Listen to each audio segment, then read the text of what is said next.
Hello, my name is Kathy, and today I'll be continuing the talk on Feng Shui. Today I will be discussing the qualities of Yin and Yang. But before I do, I wanted to let you know that because I have a great many videos now on many different topics, that I've decided to make several different video playlists, so that it's easier to find the videos of greatest interest. So please check out my playlist page. We live on a plane of duality, and this is illustrated by the concepts of yin and yang. Yin and yang are the two sides of a common coin when referring to the cyclical flow of all qi. They are the beginning of everything that is. They are life and death. They are the power that drives the universe. In Feng Shui, it is said that the sky is yang and the earth is yin. Yang is the active principle, and yin, by contrast, is restful. Yang and yin are constantly moving to become one and the other. Yang is active, which ultimately culminates in rest, which is yin. And yin, which is rest, culminates in yang, which is activity. What starts as one ends with the other. They are inseparable. Yin and yang are aspects of qi that comprise your physical makeup, occupation, your vehicle, your home, and everything else in your life. The pressures of yang contract and produce density, gravity, heat, and activity. The release of yin expands and produces diffusion, lightness, cold, and meditative quiet. The yang personality is an active one that is commanding, dominating, fiery, and full of movement. The yin personality, by contrast, is quieter, gentler, tranquil, magnetic. It likes to cocoon itself and to diffuse itself. To illustrate this concept a little further, yang is the great out of doors. Yin, the quiet, cocooning indoors. Yang is high, like the mountain top. Yin is low, like the valley. Yang is bright and full of light and action. Yin is dark and is made of quiet and meditation. Yang is hot like a fire. Yin is cold like a cool lake's water. Yang is the day. Yin is the night. Yang is spring and summer. Yin is fall and winter. Yang energy is found on street corners. Yin energy is found in the middle of a block. Yang corresponds to time. Yin corresponds to space. Yin and yang are everywhere, including how your physical body is formed. From the time of your birth, your physical makeup has been predominantly either yin or yang.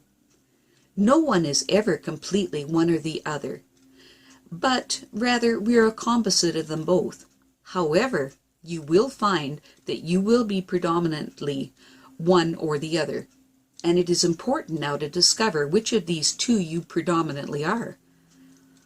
The first place to look is at your eyes. If they are close or deep set, you are predominantly a yang type. If they're far apart or tend to bulge, then you are predominantly a yin type. There are other physical body clues to help you discover your predominant type as well. The basic yang type of physical being can be discovered by running an imaginary line down the middle of your face from the forehead to your chin, like so. In the yang face, the features form close towards the middle line.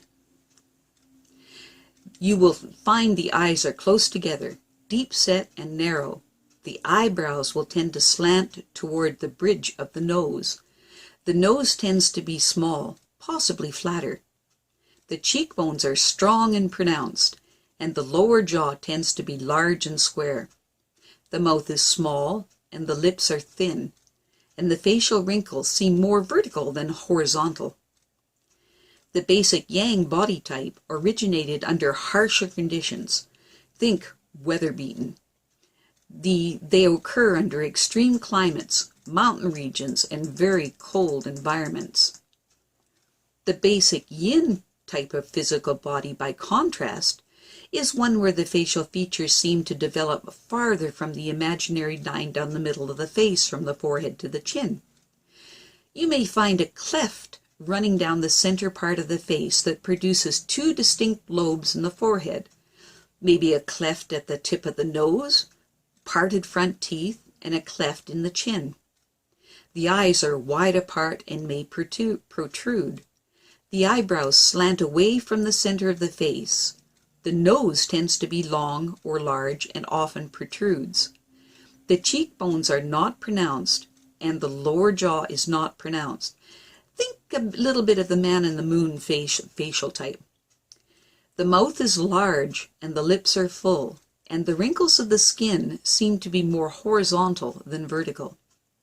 The Yin type originated under milder conditions, such as those found in tropical latitudes, temperate climates, and places like tropical Pacific islands. Now we will talk about the basic Yin and Yang occupations. If you are basically a Yin type, then you naturally express yourself more through thoughts. If you are basically a Yang type, you naturally express yourself more through actions. You will find, though, that it is possible to develop your opposite occupational type, as Yin and Yang are constantly turning one into the other. Traditional Yin occupations include things like research jobs, scholarships, teaching positions, writers, and anything else that requires more mental exertion rather than physical exertion. Yang occupations, on the other hand, include things like running a business, sales, jobs with a lot of traveling in them, sports, performing arts, careers, engineers, mechanics, the armed services, police, and all other indoor and outdoor activities that require more physical exertion. Now we come to the discussion of the most suitable environments for both Yin and Yang type. When doing this, you need to consider two basic things. The first is what is appropriate for your physical makeup. The second is to consider what is appropriate for your occupational type from a Yin and Yang perspective. In the area of your physical makeup, you need to choose an environment that reflects your opposite. So, if you are predominantly a Yin physical type, then your environment should be predominantly Yang, and vice versa. When it comes to your occupation, you need to choose an environment that will reflect your opposite. But sometimes we have occupations that are the opposite of our Yin or Yang type. So as far as your occupation goes, if your physical makeup is primarily Yang and your occupation is also Yang, then your space should be predominantly Yin with a special Yang area. If your physical makeup is predominantly Yang, but your occupation is Yin, then your space should be, for the most part, totally Yin.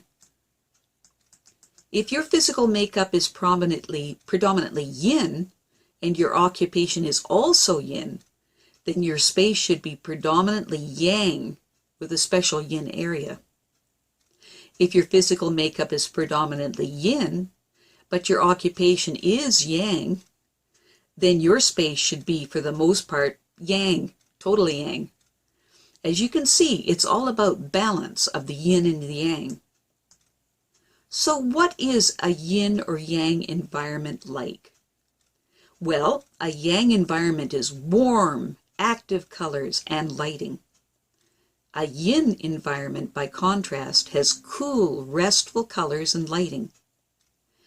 A Yang environment is highly stimulating. A Yang living or workspace could be high up in a skyscraper or on a bustling street corner. A Yin living or workspace, by contrast, is calming by nature and could be low down in a building or in the calmer middle of a block. The analysis of your Yin and Yang is the first step in understanding yourself and in figuring out the basic guidelines of your living environment. In upcoming videos, I'll go into this even further details.